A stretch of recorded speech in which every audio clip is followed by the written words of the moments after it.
Replay, ça s'est passé sur Radio Antasia. Radio Antasia. On est de retour en live et on est avec Agnieszka du Miroir des Contes. Coucou ma choupinette. Coucou Alina, coucou la chouette équipe. Oh là là, ça fait trop plaisir de t'entendre. Franchement, j'ai trop hâte que tu nous parles de la princesse et de la grenouille. Ah oui, il y a encore des choses incroyables dans ce conte. Waouh.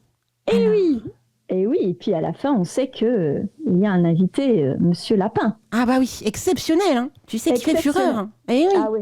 Ah oui, il est victime de son succès, c'est ce que je dis. Sacré lapin blanc. Alors, vous êtes prêts ? Oui. Très bien, alors c'est parti. Bonjour à toutes et à tous, chers enchanteurs, j'espère que vous allez bien. Bienvenue dans la magie des contes sur Radio Antasia. Ce matin, je vous invite à plonger dans l'eau d'une source ancienne. Une source pas tout à fait comme les autres. Une source qui reflète nos visages, mais aussi nos désirs, nos caprices, nos promesses et parfois nos métamorphoses. Et oui, si je parle d'une source, je parle d'un conte aussi profond que sa fontaine. La princesse et la grenouille, ou de son véritable nom dans la première version des frères Grimm, le roi grenouille ou Henri de Fer. Ah, ce titre déjà, il sonne comme un mystère oublié, n'est-ce pas ? Car avant que Disney ne fasse chanter dans sa version La princesse et la grenouille, Tiana, sous les étoiles de la Nouvelle-Orléans, il y eut, dans l'Allemagne du XIXe siècle, un conte bien plus ancien, bien plus symbolique et bien plus étrange aussi. Un conte où les grenouilles parlent, où les princesses apprennent à tenir parole et où le dégoût se change en amour. Mais avant de nous plonger dans le sens caché de cette histoire, écoutons son chant, celui que les frères Grimm ont consigné en 1812, dans la toute première édition de leur conte, Contes pour l'enfance et le foyer. Un livre magique qui ouvrit les portes du merveilleux à toute l'Europe. Il faut savoir que La princesse et la grenouille, ou Le roi grenouille ou Henri de Fer, est la toute première histoire écrite par les frères Grimm. Il était une fois, dans des temps si anciens que les vœux pouvaient encore se réaliser, un roi dont les filles étaient toutes plus belles les unes que les autres. Mais la plus jeune, la plus jeune, faisait pâlir de jalousie le soleil lui-même, tellement qu'elle était belle. Chaque fois qu'il posait ses rayons sur son visage, il s'étonnait encore de tant de beauté. Près du château, il y avait une grande forêt. Et dans cette forêt, une fontaine remplie d'une source claire, gardée par un vieux tilleul. C'est là que la jeune princesse venait pour jouer avec sa balle d'or, son trésor le plus précieux. Un jour, sa balle d'or lui échappa, tomba dans la fontaine et disparut dans les profondeurs de la source. Alors la princesse pleura, de ces pleurs qu'on croit faire pleurer le monde entier. Et c'est là qu'une voix coassa. « Pourquoi pleures-tu, princesse, si fort qu'une pierre s'en laisserait attendrir ?» La princesse regarda autour d'elle et elle aperçut une grenouille, verte, visqueuse, aux yeux globuleux, adorable, mais qui parle. La grenouille lui proposa à marcher. « Je peux t'aider, mais que me donneras-tu en échange ?» La princesse, dans sa précipitation, lui promit tout. Ses bijoux, ses habits, sa couronne et même son amitié. Alors la grenouille lui répondit qu'elle ne voulait guère de tout cela, mais simplement que la princesse l'autorise à venir s'installer au château pour manger et dormir avec elle. Ouh, la princesse soupira de dégoût, mais finalement, elle accepta, pensant qu'une grenouille est faite pour rester dans l'eau et non être à table avec des gens de la cour. Ainsi, la princesse accepta ce marché à la légère. Ravie, la grenouille plongea pour récupérer la balle d'or. Mais à peine la princesse eut-elle récupéré sa balle d'or qu'elle s'enfuit, oubliant sa promesse, et laissant la pauvre grenouille stupéfaite. Mais la grenouille décida de ne pas lâcher l'affaire. Le lendemain, la grenouille vint frapper à la porte du château. « Princesse, ouvre-moi !» La princesse alla ouvrir, et sous les yeux du roi son père, la grenouille rappela à la princesse sa parole. Le roi, sage et juste, dit à la princesse : « Ce que tu as promis, ma fille, il faut le tenir. » Alors la princesse dut s'asseoir avec la grenouille, manger avec elle, partager son assiette, et le soir venu, la prendre dans sa chambre. Mais quand la grenouille exigea de dormir dans son lit, c'en était trop. La princesse, écœurée, prit la grenouille et la jeta de toutes ses forces contre le mur. Et soudain, la grenouille tomba au sol et dans un éclat de lumière se transforma en prince. Un prince, aux yeux doux, délivré du sort qu'une sorcière lui avait jeté, et voilà, ils se marièrent. Le lendemain, ils partirent dans un carrosse tiré par 8 chevaux blancs. Et derrière eux, assis à l'arrière, se tenait un homme nommé Henri. Henri, le fidèle serviteur du prince, qui avait entouré son cœur de 3 cercles de fer pour ne pas mourir de chagrin quand son maître était devenu une grenouille. Et maintenant que le sort était levé, les cercles se rompirent un à un. Crac, crac, crac, et le cœur d'Henri pouvait enfin battre librement. Voilà, mes chers enchanteurs du matin, l'histoire telle que les frères Grimm l'ont écrite en 1812. Mais saviez-vous qu'elle est bien plus ancienne encore ? Des versions de ce conte existaient déjà au Moyen-Âge, donc parfois avec un serpent, parfois avec un crapaud et parfois même avec une tortue à la place de la grenouille. Le prince n'est pas délivré par un baiser, mais par la colère de la princesse. Et oui, ce n'est pas un baiser d'amour romantique qui délivre le prince, mais un geste de rejet, presque de rage, qui brise le sort. Et ce détail change tout. Il dit quelque chose de profond sur la transformation intérieure. Parfois, ce n'est pas la douceur qui libère, mais la confrontation. C'est quand on ose faire face à ce qu'on rejette, à ce qui nous dégoûte, à ce qu'on ne veut pas voir, que la magie agit. La princesse, entre caprice et initiation, la princesse n'est pas tendre, et c'est justement ce qui la rend humaine. Elle est fière, une enfant gâtée, belle mais capricieuse. Elle ne supporte pas la perte, et ne tient pas la promesse qu'elle a faite. Mais derrière cette figure, il y a bien plus qu'une simple enfant mal élevée. La princesse, c'est l'âme humaine, confrontée à ses désirs.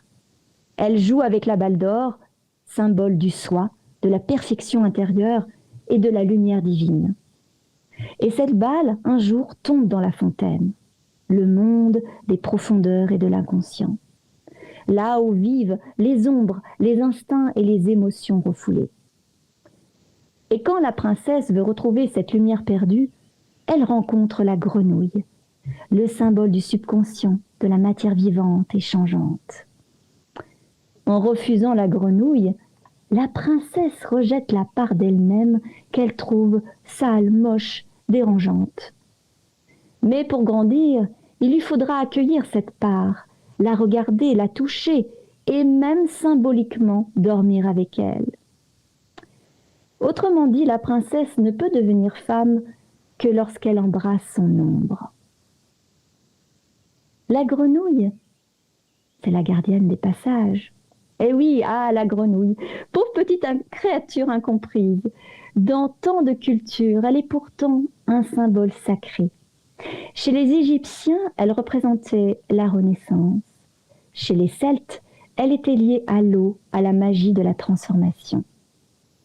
Et dans les contes, elle devient souvent la gardienne des passages, le gardien du seuil, celui qui empêche d'accéder à la lumière tant qu'on n'a pas accepté sa part obscure.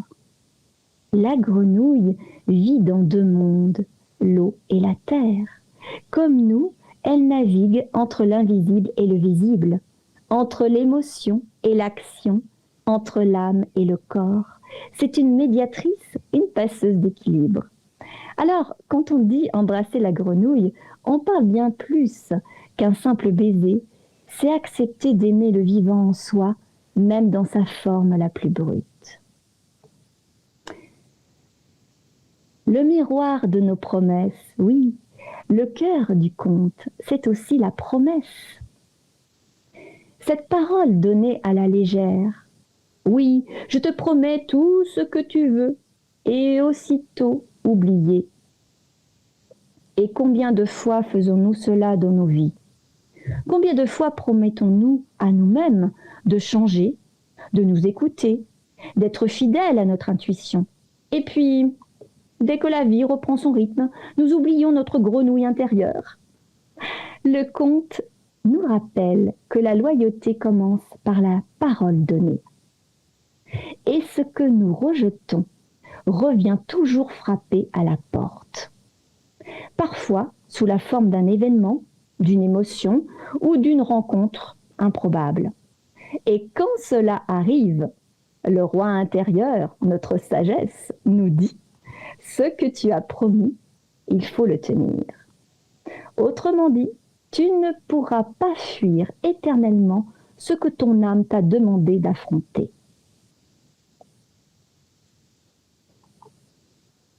Chaque détail de cette histoire parle un langage secret.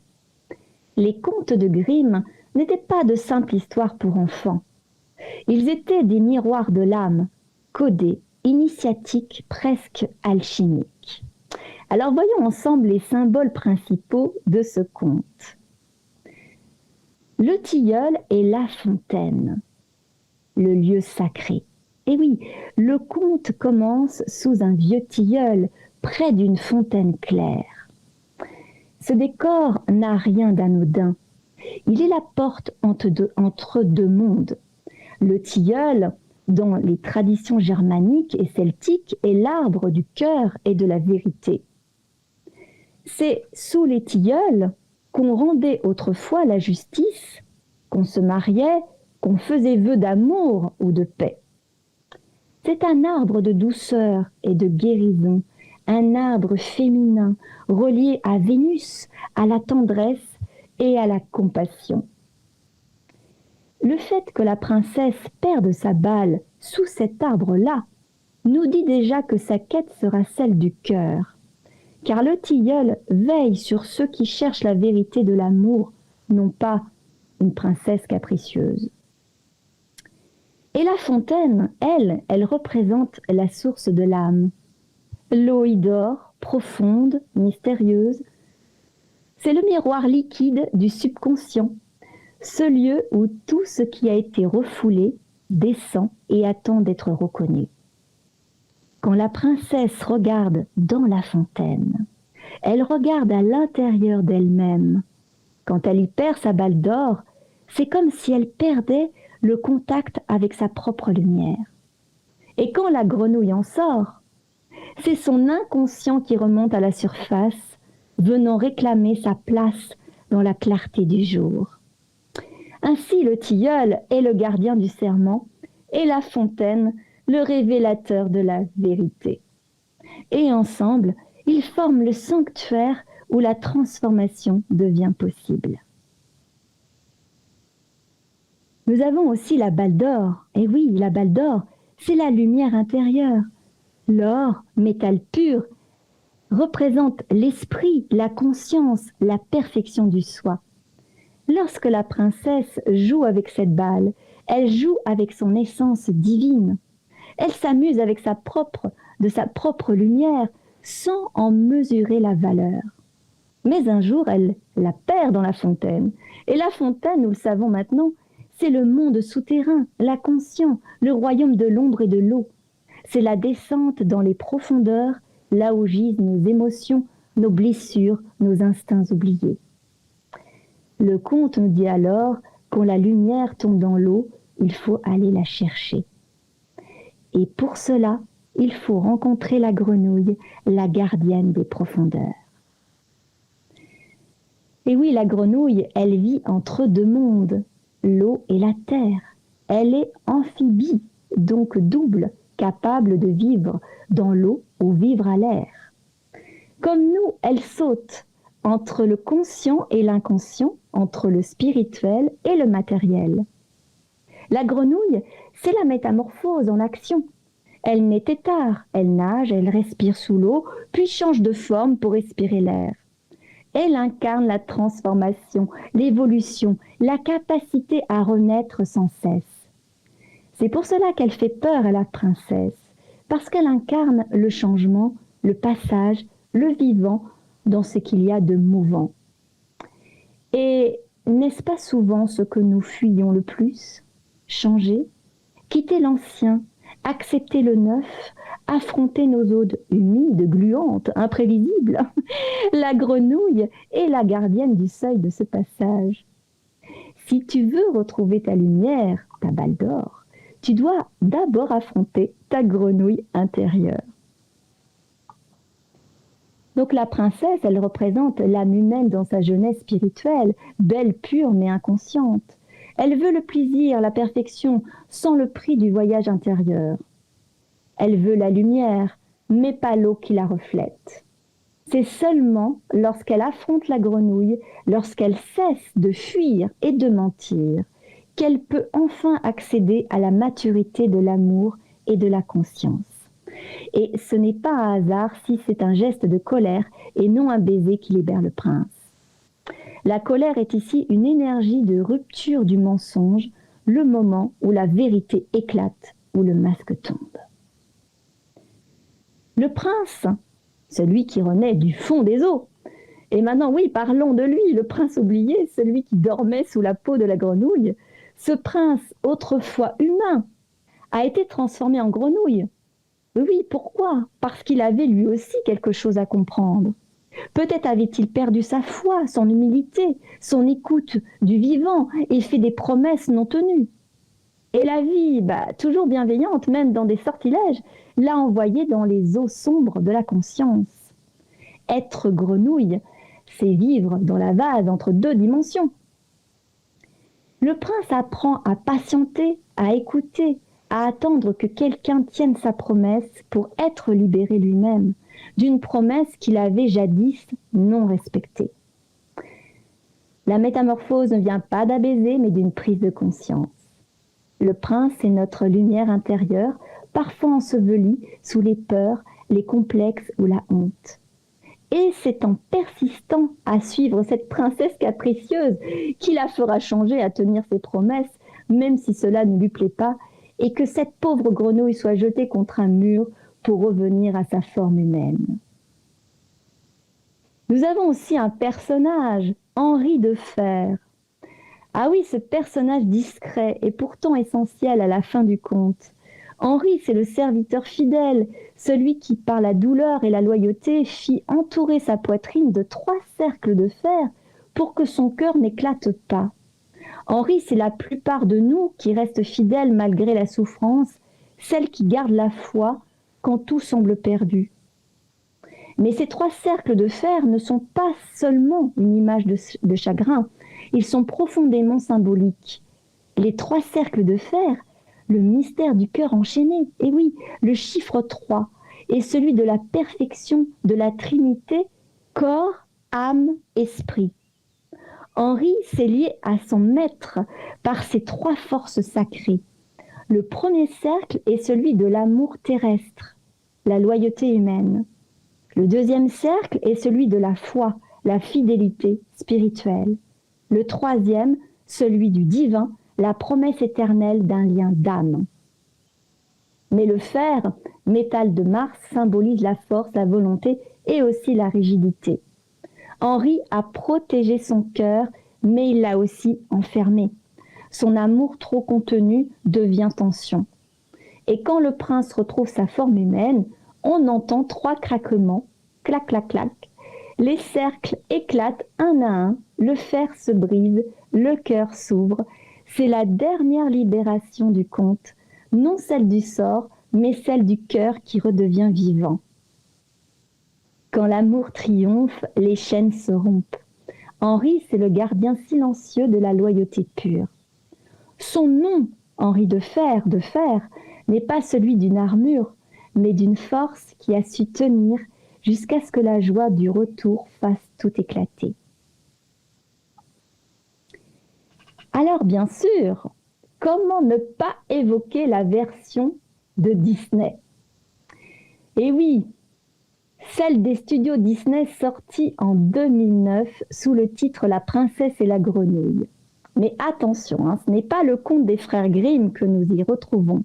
Disney a choisi de le réinventer complètement, de le transposer dans la Nouvelle-Orléans des années 20 et d'y faire danser le jazz, les lucioles et les rêves. Il y a une fameuse chanson « J'irai au bout du rêve, au bout du rêve ». Et oui, la princesse n'est pas une princesse capricieuse. Tiana, voilà, une jeune femme courageuse, travailleuse, qui veut ouvrir son propre jazz, cabaret, restaurant. C'est une héroïne moderne, ancrée dans la réalité, mais guidée par la magie du cœur. Et la grenouille dans l'histoire, c'est le prince Naven, transformé non pas par une sorcière maléfique ou une fée maléfique, mais par le vaudou d'un magicien des ombres. Ce conte revisité garde pourtant l'essence du message ancien que l'amour vrai, celui qui voit au-delà des apparences, peut briser les sorts et révéler la lumière. Disney, avec ses couleurs et ses chansons, a remplacé la fontaine par un marais enchanté, le tilleul par les racines des cyprès et la colère de la princesse par un baiser symbolique. Mais le message reste le même. Regarde au-delà des apparences et découvre la magie de la transformation. C'est une autre manière de dire ce que les Grimm savaient déjà, qu'il n'est jamais inutile de faire un vœu et qu'une grenouille peut toujours cacher un roi. La princesse s'appelle la Tiana et son rêve n'est pas une balle d'or mais un restaurant. Elle embrasse un prince transformé en grenouille et, surprise, elle devient grenouille à son tour. Une belle manière de dire que parfois, pour comprendre l'autre, il faut vivre un peu sa réalité. Disney a adouci le mythe, mais a gardé l'essentiel, le pouvoir de la foi, du courage et de la transformation. Ce conte, mes chers enchanteurs, nous parle de promesses, de transformation et de fidélité à soi-même. Il nous dit « Ne rejette pas ta grenouille intérieure, car c'est elle qui détient la clé de ton éveil. Ne fuis pas ta parole donnée. Et oui, car elle est un pont entre ton âme et ton destin. Ne crains pas la métamorphose, car c'est dans le passage que la magie se crée. Chaque fois que nous renions une part de nous, nos émotions, nos désirs, nos fragilités, nous créons une grenouille dans une fontaine. Et un jour ou l'autre, elle viendra frapper à notre porte avec un bien sonore pour réclamer ce qui lui est dû. Alors, que nous enseigne tout cela dans nos vies? Que la magie n'a jamais disparu. Elle est simplement cachée dans nos gestes les plus simples. Tenir une promesse, affronter une peur, écouter une émotion, regarder ce qui nous dérange et lui dire « Je te vois ». Le roi grenouille, c'est l'histoire de nos propres transformations, de nos colères libératrices. de ce moment où la vie nous met face à une grenouille et où, au lieu de fuir, nous décidons de la rencontrer. Et peut-être qu'en ce moment, vous aussi, vous avez une grenouille dans votre vie. Un défi, un changement, un miroir un peu coassant, mais porteur de vérité. Alors rappelez-vous, ce n'est pas un obstacle, c'est un passage. Et puisqu'Halloween approche, souvenons-nous aussi que cette fête, avant d'être celle des citrouilles, était la fête des passages, le moment où le voile entre les mondes s'affine, où les vivants et les esprits, les ombres et les lumières se rencontrent et se reconnaissent. Le roi grenouille, c'est un conte d'Halloween à sa manière. Il nous invite à traverser la peur du noir pour retrouver l'or de notre cœur, à embrasser le mystère, à aimer le monde invisible et à comprendre que parfois, derrière une grenouille, se cache un roi ou une reine. Alors, si un matin, en vous levant, vous croisez une grenouille sur votre chemin, ne détournez pas les yeux, saluez-la, dites-lui bonjour. Peut-être vient-elle vous rappeler une promesse ancienne ou vous inviter à plonger dans votre propre fontaine magique. Car, comme le dit la sagesse des contes, celui qui n'a pas peur de l'eau retrouvera toujours la lumière. Et dans le reflet des profondeurs, entre deux coassements de lune, vous entendrez peut-être la voix du prince ou de la princesse en vous, celle qui attend depuis longtemps d'être réveillée. Le roi grenouille, ce n'est pas une simple histoire, c'est une parabole sur la renaissance de l'âme, sur le courage d'aller dans nos eaux intérieures, de faire face à la grenouille que nous portons en nous, pour y retrouver notre prince, notre lumière, notre royauté intérieure. Et si cette histoire traverse les siècles, c'est qu'elle porte une vérité universelle. Nous avons tous besoin d'aimer ce que nous redoutons et de tenir nos promesses envers nous-mêmes. Car chaque fois que nous honorons notre parole, chaque fois que nous accueillons l'inattendu avec confiance, le sort se brise, les chaînes d'Henri éclatent et le cœur peut battre à nouveau librement.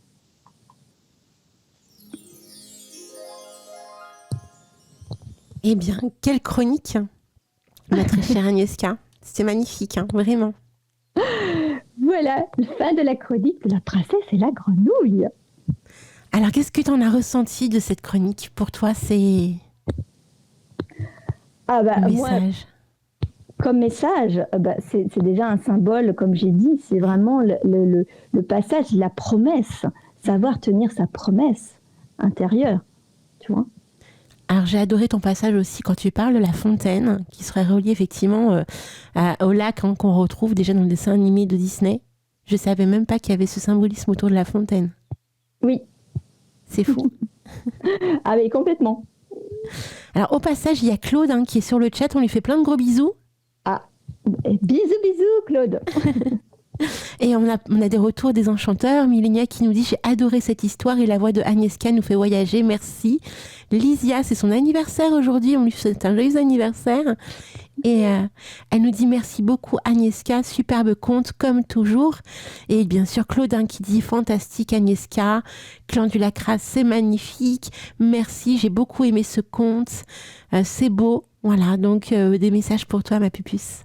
Ah bah c'est très très gentil, hein. Vraiment je vous embrasse tous. Et comme disait la grenouille, ah je vous l'ai fait hein. Ah bah j'ai vu ça. Je l'ai fait en direct. On a eu droit aux effets merveilleux. D'ailleurs, c'est marrant parce que quand tu parlais de la grenouille, enfin de la grenouille sur le chat, on a Robert qui nous dit Kermit président. Donc oui. Oui, j'adhère complètement. On est d'accord. J'adhère complètement, au moins on rigolerait bien. C'est clair.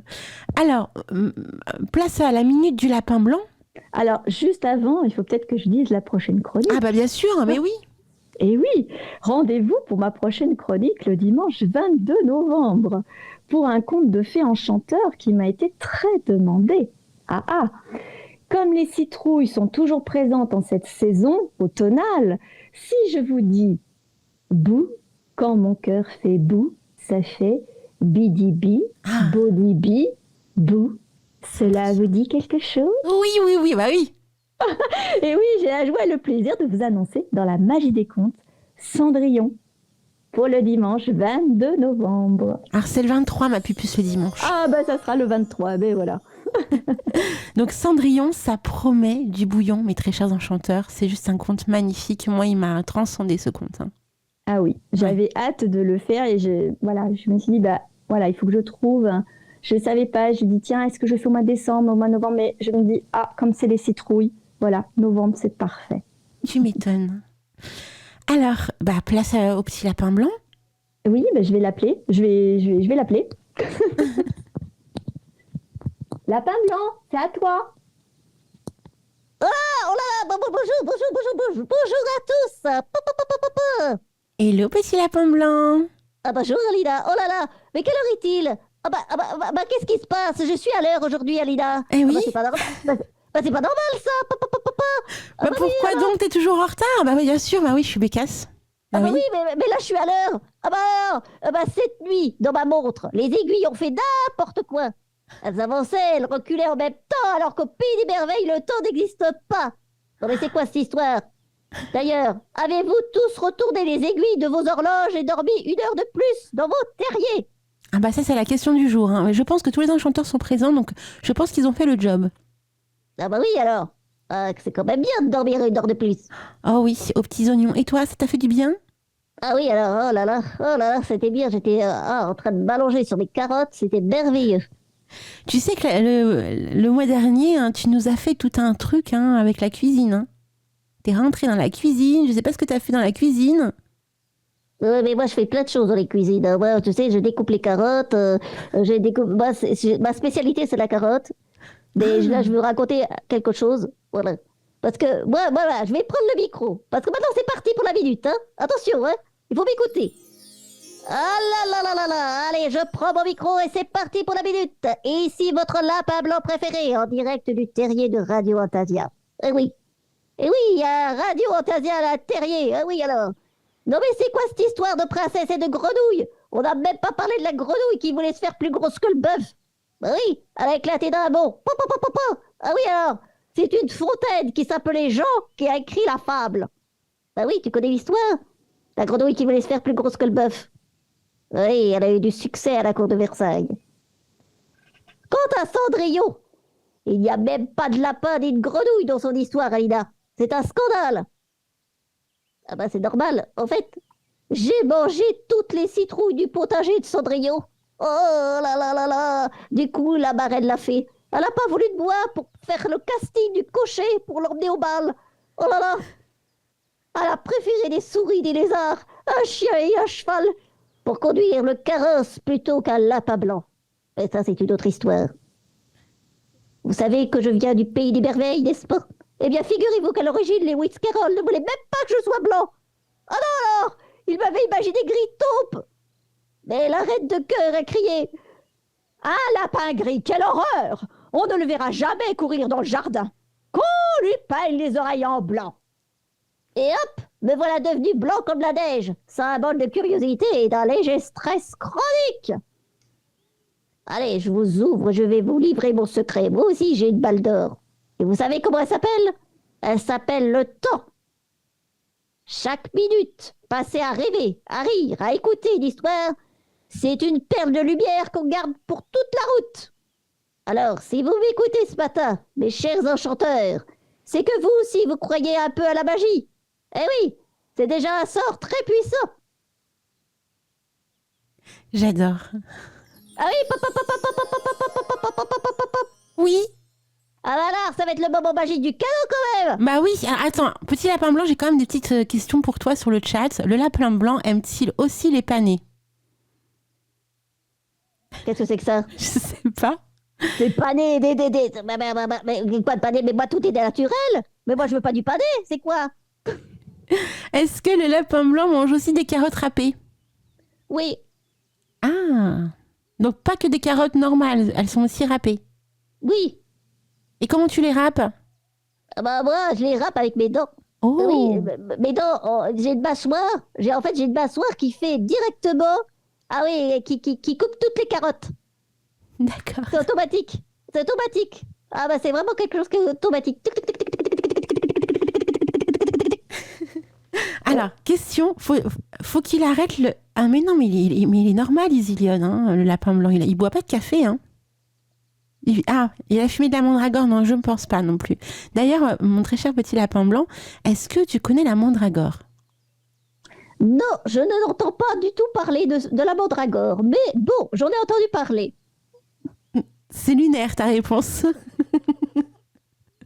Mais moi, tu sais, je suis complètement dingo. Je suis un lapin complètement dingo. Donc, des fois, je vais te dire oui, alors que c'est non.